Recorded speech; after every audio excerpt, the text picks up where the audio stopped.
پر طالب نظامیانو د پاکستان تازه ګزار کا د فشار راوړلو هڅه وایي د ترهګرو سره د مقابلې توان نه لري. جزئیات هم دلته وګورئ او چینل سبسکرایب کړئ. پاکستان له یوې خوا پر افغان کډوالو بد حال جوړ کړی، خو له بلې خوا بیا د طالبانو حکومت هم په قرار نه پرېږدي. تازه خبر دا دی چې پاکستان وایي طالبان د ترهګرو سره د مقابلې توان نه لري.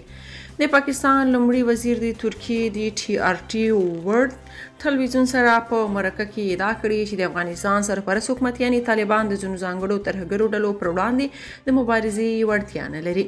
انور الحق کاکړ وویل د تحریک طالبان پاکستان په شان ترهګرې ډلې په افغانستان کې شتون لري او موږ دغه موضوع له هغوی سره شریکه کړې ده. نوموړي ویلي طالبان تل د ترهګرۍ سره د مبارزې خبره کوي، خو عمل کې بیا هغه کسانو ته یې پناه ورکړي او پر ضد اقدام نه کوي چې پاکستان کې بریدونه کوي.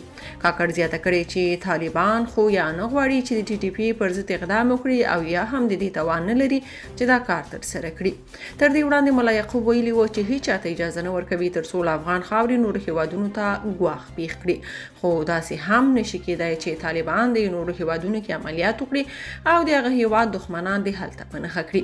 هغه ویلي چې پاکستان د خپله کمزوري نه پټوي او پر موږ د بې ځایه تورونه نه لګوي.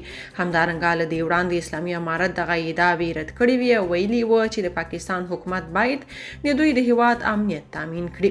شنونکي وایي په داسې حال کې چې امریکا او د نړۍ یو شمېر ځواکمن هیوادونه د ترهګرو ډلو سره د طالبانو د عملیاتو او لاسته راوړنو ستاینه کوي، وایي چې اوسمهال افغانستان کې ترهګرې ډلې د سر پورته کولو توان له لاسه ورکړی، خو پاکستان بیا هم خپل منافقت ته دوام ورکوي او پر طالبانو د خپل نامشروع غوښتنو لپاره هر ډول فشار اچوي.